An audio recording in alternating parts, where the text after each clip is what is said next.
Thanks for joining us on the weekend edition of National Focus. I'm Kimani.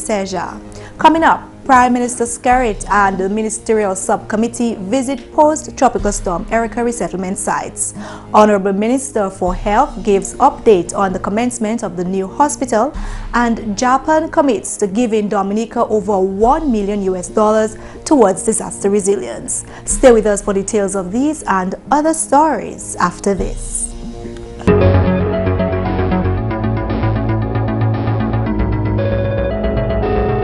Thanks for staying with us. Prime Minister the Honorable Roosevelt Skerrit and other members of the Ministerial Subcommittee responsible for resettlement post-tropical storm Erica took time to visit 3 settlement sites on Friday.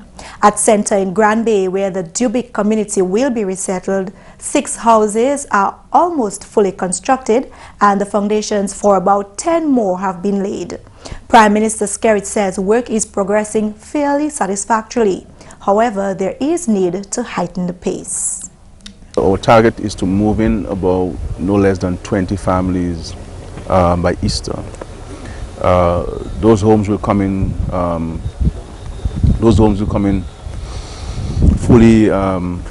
Fully set in terms of toilet fixtures, in terms of cupboards, and we also will be looking at providing the residents with some basic furniture, beds and the stove and a fridge. So we'll be looking at it from the government standpoint to providing the residents with those basic appliances to cause them to be comfortable. The Prime Minister said one of the elements to resettlement is the mandatory planting of fruit trees by residents. He spoke of some of the other aspects of the new development. We will be mandating the Ministry of Agriculture to procure those plants, to propagate those plants, and to pass them to the families so the families themselves can have them planted. We're talking about cherries and soursop and golden apple and also avocados and so forth, because we really have to go back to the backyard garden concept. And another element of development which we will be imposing on the residents is mandatory landscaping, not only of the public spaces but also the private homes. And through the forestry department will also assist in the propagation of some of the planting material, and the residents, the potential residents, the beneficiaries will be involved on a voluntary basis. Honorable Prime Minister Skerrit also envisions a playing field and a community resource center, which will also serve as a disaster shelter. Honorable Minister for Economic Development, Dr. Conrad McIntyre, is the chairman of the Ministerial Subcommittee for Resettlement. We have impressed upon the contractor that we have to move in people. Now what we would like as well too is to move in the people in a phased basis, meaning if we have a first 10 completed or first 20 completed or first 29 completed, we'd like to move them in. So let's say we look at the first 6, we complete that, move them on. Now one thing we must bear in mind, and as government, we don't want anyone to be at risk in terms of the residents of the area, people that going to be accommodated here. So once we are clear on that in terms of there's no hazard, no risk, then we can move them on. The second component we want to look at, of course, the utilities, the cupboards, the toilets, the face basins, the kitchen, basic furniture, all that is taken into consideration because we want to get the people into their homes. We've got turnkey type operation. You open your door and you fall asleep. Parliamentary Representative for Petit Savan constituency, Dr. Kenneth Daru, continues to express his gratitude for the patience demonstrated by his constituents and the show of support from his colleagues. The big folks have been really wonderful, working with the government, understanding the challenges, the pressures we're on, and working alongside of us. And also my cabinet colleagues and the Prime Minister, Minister of Finance, first of all, for their dedicated work and their support, and the Member of Parliament for Grand Bay. I can really thank them enough for allowing us and welcoming us, into our backyard, because I'm sure you can appreciate this is like really prime property. They have a beautiful view and all of this. So she welcoming us openly to the backyard. Speaks volume to the unity and camaraderie that exists between cabinet and of course members of parliament of this administration. Meantime, government is moving ahead with the site for the resettlement of the Petit Savan community. Following the visit to Center, Prime Minister Skerrit and his delegation made a stop at the site in Belvis-Chopin. As we speak, Cabinet would have given the green light for the compulsory acquisition of this estate, and I think as we speak, just the I's are being dotted and the T's crossed towards so that we can start moving in. From what I've also been informed, that subdivision of the area have already begun on paper, and of course some estimates as to the roads and utilities etc. being prepared to advise the government as to what, because I'm sure you can appreciate that a number of things have to be in place before we begin the actual construction, such as water etc. Prime Minister Skerrit and the Ministerial Subcommittee for Resettlement also visited Platma Pier in Coliho, where the Adventist Development Relief Agency is constructing homes for residents of Coliho and Kulibistri who were affected by the storm. GIS will bring you more from this tour in Monday's newscasts. The governments of Japan and Dominica signed an agreement on Friday that will mean more than $1 million in equipment for disaster resilience. According to the government of Japan has been a large contributor to disaster relief and aid to Dominica in recent times. Japan was one of the countries who came to the front very early after the disaster to assist us, and also at the donors conference Japan was there and made a commitment to support us post-tropical storm Erika. Today in very quick time we have seen the completion of the documents and we are here this morning to sign this document. The $1.6 million in grant aid will go towards the purchase of Japanese disaster reduction equipment. Deputy Head of Mission and Minister Counselor at the Japanese Embassy, Masatoshi Sato, told the nation that his government is very involved and interested in climate change and disaster mitigation. It is well known that countries in the Caribbean, including the Commonwealth of Dominica, are particularly vulnerable to natural disasters and climate change. The tremendous damage caused by Tropical Storm Erika in late August last year, which the Commonwealth of Dominica suffered, is a case in point. Building the capacity to withstand their impact is therefore a major challenge in the region.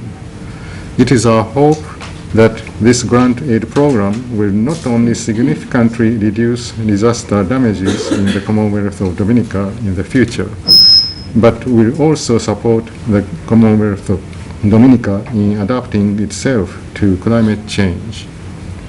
He referenced the Japan CARICOM Summit of July 2014, where Japan announced its policy pillars, which includes providing support for CARICOM in disaster risk reduction. Minister Councillor Sato says this agreement is the realization of that promise. According to the Honorable Foreign Affairs Minister, Senator Francine Baron, Japan has been a very committed development partner. For us in Dominica, we know all too well the importance of being properly equipped and prepared to respond to disasters, particularly as we face this increased threat arising as a result of climate change. We established diplomatic relations with Japan in 1978, and over the last 38 years, we have realized increased cooperation and friendship between our two countries. Even before the incoming ambassador was officially accredited to Dominica, he led a mission to Dominica to bring in supplies of water tanks, generators, and other essential items. Japan was also one of the countries which attended the Donors Forum and made a firm commitment at that time to support Dominica in our reconstruction efforts. Reuben Blackmore is Honorable Minister for National Security. He acknowledged that Dominica holds Japan in high regard for its expertise in several fields, including fisheries, physical planning, and health information. Now, he says Japan has come through again in the area of disaster management. I must again express my profound gratitude to you, Your Excellency, for the almost spontaneous response you, the people of Japan and government, gave to us after the passage of Erika. Based on my recollection, you're among the first countries responding in a very timely way. I want to say that the system that they provided helped us a lot, especially as it relates to DOASCO's ability to install temporary storage system in the various communities and localities throughout the country that was impacted by this monster storm, Erika. We also benefited from generators, cots, and all those equipments that are needed immediately after the passage of a storm or any natural disaster. Let me again express my gratitude to you and the people of Japan. At the COP21 Climate Change Summit in Paris last December, Japan committed $8.4 billion in support for developing countries. Another agreement was signed in January 2014 with the government of Japan, this time for $1 million in industrial aid.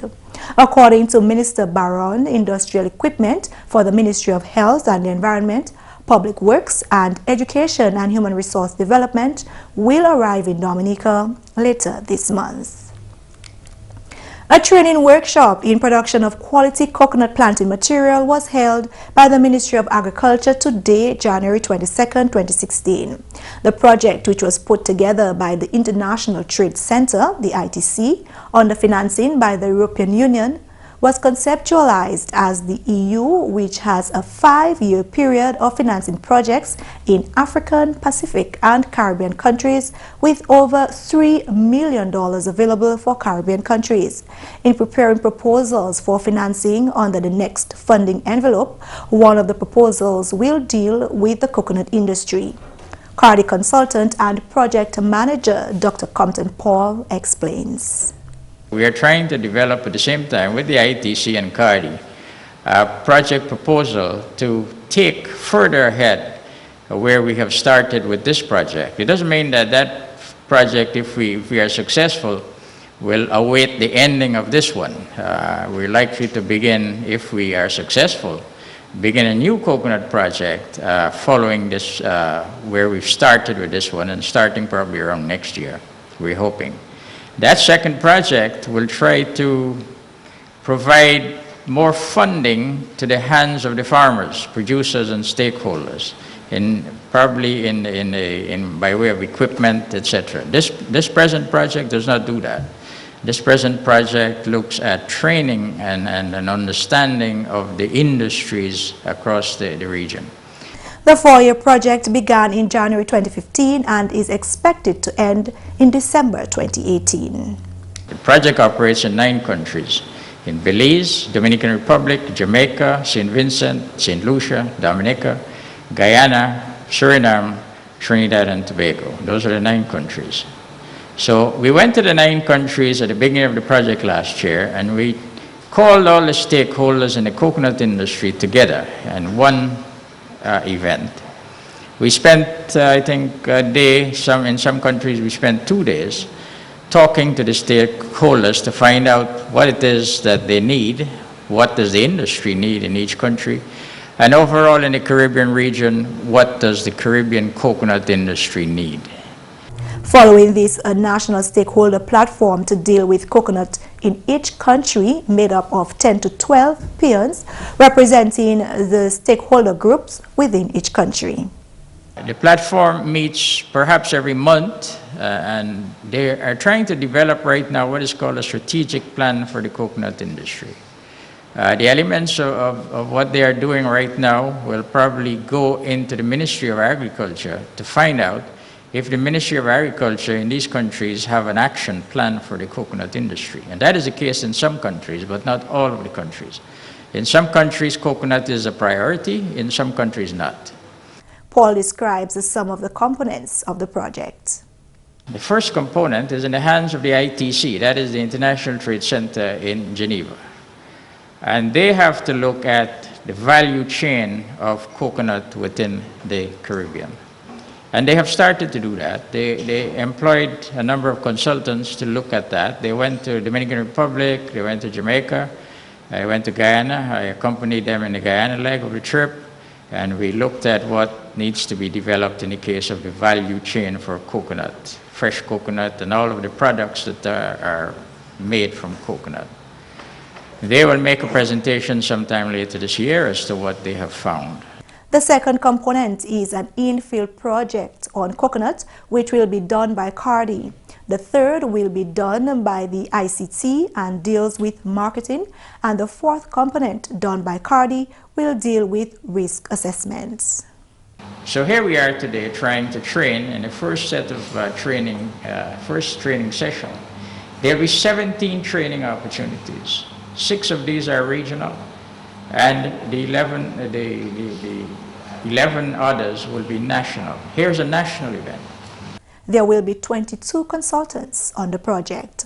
GIS will bring you more on that event in another newscast. You're watching National Focus. More when we return. Protection from abuse is every child's right. Everyone has a shared responsibility in protecting the child from abuse. Mothers, believe your children when they say they've been abused, and follow through with child abuse cases when they've been reported. For more information on child abuse or to report suspected cases on child abuse, contact the Social Welfare Division on 33 Great Marlborough Street or call 266-3020 or 266-3080. Welcome back. An $84,500 project, which started last February, was handed over to the Dominica Association of Local Community Authorities on Friday. DALCA's project to mitigate the effects of disasters in Bagatelle and Fonkole got funding from the Japanese government through its Japan Grant Assistance for Grassroots program. With those funds, a building was retrofitted to serve as the hurricane shelter, with wheelchair ramps for the physically challenged in Fonkole. A fire hydrant and a storm drain were also installed in that community. The activities in Fonkole comprise the retrofitting of the Fonkole Community Center hurricane shelter to meet the approved required standard as outlined in our shelter management policy. The construction of a 125-feet storm drain as a continuation of the effort made by the Office of Disaster Management ODM to protect property and increase sanitation practices in the area. The installation of emergency equipment at the shelter, such as water tanks, disabled ramp, kitchen supplies, generators, fire extinguishers, and hydrant. To date, the entire component outlined for Fonkole community has been manifested, and you can notice the difference when driving along the main road and the intersection near the Domlek building. The second part of the project was the construction of a storm drain in Bagatelle to curtail the radical flow of runoff water in the area.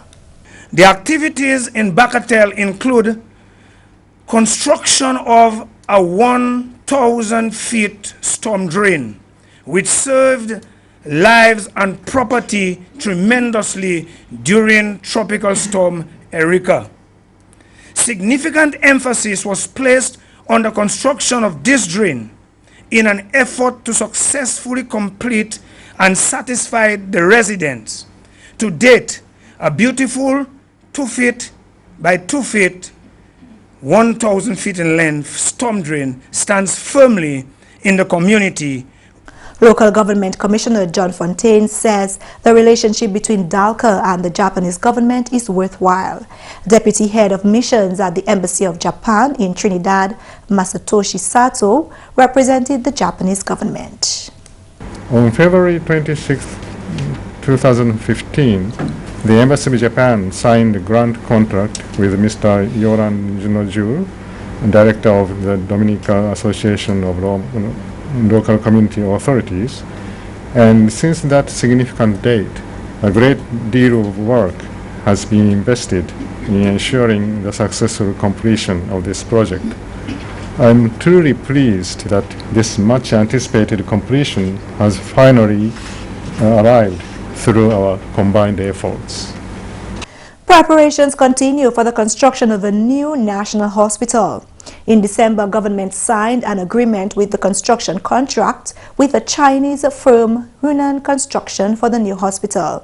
Honorable Minister for Health, Dr. Kenneth Daru, gave an update on the progress made towards the commencement of the project on Focus on Government and Development radio program on Thursday.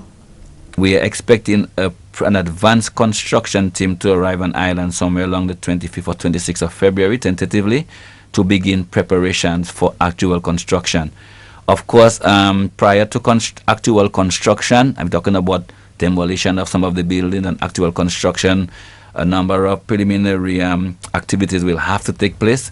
The issue of temporary buildings, because you're aware that Cabinet and the government would have taken a decision to build on the existing site, and I'm not going to be naive or to say that this in itself is going to pose some challenges, but after meeting with the Ministry of Health staff and the doctors, the healthcare providers, and the administrative staff moving, just I think 2 weeks ago, we organized what we call a seminar moving, and I'm telling you moving that I showed up at the seminar for a few hours, went from table to table in the different working groups that were organized moving, and I left the seminar very confident and with the assurance from all and sundry that they were going to put their all into it to ensure that this new national hospital project is done as seamlessly as possible. And that's the English news. McPherson St. Luce is up next with Creole highlights. Allô tout le monde, bienvenue à ces nouvelles en créole. Non moins c'est McPherson St. Luce. Premièrement, gouvernement Dominica a tapé assistance au Japan pour équipement qui est bas vertissement. Ça fait ça que early warning system. Un agreement si jodia où la Japan a fait provision 1.6 million dollars US qui est servi pour poursuivre équipement. Ministère étranger, Honorable Senator Francine Barron, si à ce compte Dominique, pendant officier Japan Masatoshi Sato, si à ce compte Japan. Quand même si le ministère des Arts, Honorable Ribbon Blackmore, c'est équipement là qui est poursuivi bien apporté par Dominique, qui a concerné mitigation des arts. Aujourd'hui, comme ça, ministre Foreign Affairs, c'est un agreement avec le gouvernement Japan pour presque 2 millions de dollars US pour aider nous à faire des désastres de mitigation. Comme ça, des désastres de mitigation bien important. Nous avons pour nous un warning bonnet en temps de désastre. Comme ça, nous tapons un mauvais volley hard tropical storm America. Et bien, 6% nous tapons aujourd'hui, c'est bien important pour nous. Comme ça, l'année qui passe, nous tenons content à place Saint Luce. Et bien, nous tenons aussi l'année qui passe à Junoël, à Dominique. Un pile la pluie, et bien, comme ça aussi fait un pile de dommages. En même temps, Honorable Blackmore fait parole que le système Salam qui prépare Dominique pour mitigation des astres. Ça, je vais dire, c'est ça. Si nous avons un système en place, on a mon Dominique, mon Caribla, ça tape à vie bonne. Nous avons la pluie, nous avons les comme ça. Nous avons aussi faire certains, je peux pas pour barrer ça. Mais quand ça, on plus le temps, nous ne pouvons pas taper warning bonnet. So système ça qui aide nous pour taper un warning pour barrer la pluie, barrer ça plus bonnet. Et bien ça barrer bien pour nous. La nouvelle organisation d'Alca qui a remercié l'Embassy Japan pour financer des projets de mitigation des astres en Dominique. L'Embassy a fait une présentation de 85 000 dollars US que d'Alca servi pour projet en fonds collés et puis en bagatelle. Si le chairman d'Alca, John Jules, il a remercié Japan pour donation là. John Jules parle contre projet fonds collés. Nous ici, aujourd'hui là, car remercier pays Japan avait représenté qui a été Trinidad and Tobago, officieux c'est en Trinidad, ve nou ka remercier yo pour assistance la yo ba Dominique pour déposer ça là ça. Yo ba nou assistance pour faire yon 135 pieds dalle en disant foncolé pour gêner l'eau laver Casamon parce que l'eau là courir tout partout sans conduire mais dalle là actuellement conduit l'eau là avec l'eau là ka descend à une manière et ça gêne autant de distraction en temps délige. Yo aussi aider nous pour vivre faire community center là et yo ka servir comme un shelter pour hurricane pour un temps cyclone. Tout actuellement il y a monde Erika qui a été là toujours parce que yo pas qu'on écouter pour waiter. Et c'est pour ça nous pas des années si cérémonie ça là aujourd'hui parce que ces monde là qui a été là toujours. M. John Jones aussi parle contre projet là en Bagatelle. En village Bagatelle aussi nous fait 1100 drains et mon gars dit même parler pour place là ça mon gars parler avec oui monsieur Dalka avec embassy Japan tout le monde parce qu'il dit Dalka ça a sauvé village Bagatelle et nous bien contents nous ça tapé assistance là et nous a venir ensemble et développer communauté en différentes places en Dominique. C'est ça Dalka l'a pour faire. Dalka c'est une association pour local communauté et autorité en Dominique. Et nous avons fait travail nous travailler pour faire certains qui ce projet là fini et nous taper l'argent c'est ça qui a banni l'argent là nous a servi bien j'étais satisfait et ça nous fait parce que nous toujours voulons assistance pour continuer à développer Dominique. Messieurs, mesdames, ça c'est tout pour nouvelles en créole pour à présent. Non, moi c'est McPherson c'est Luce. Et un bon week-end. Au revoir. Coming up next, why stretching is good for you. Stretching is great for your muscles, but take steps to make sure you're doing it properly to help avoid injury. Here's one tip. Hold your stretch for 30 seconds to 60 seconds in a position that isn't painful. Never bounce when you stretch. If you play a sport, make your stretching specific to that sport. And that's all for this edition of National Focus. We always welcome your suggestions and comments. Drop us an email at gis@dominica.gov.dm or visit our website news.gov.dm. Like our Facebook page, facebook.com/GIS News Dominica, and follow us on Twitter at GIS Dominica. You can also catch up on past National Focus newscasts on our GIS Dominica YouTube channel. From all of us here on the GIS News production team, I'm Kimani. Thanks for watching and have a great weekend.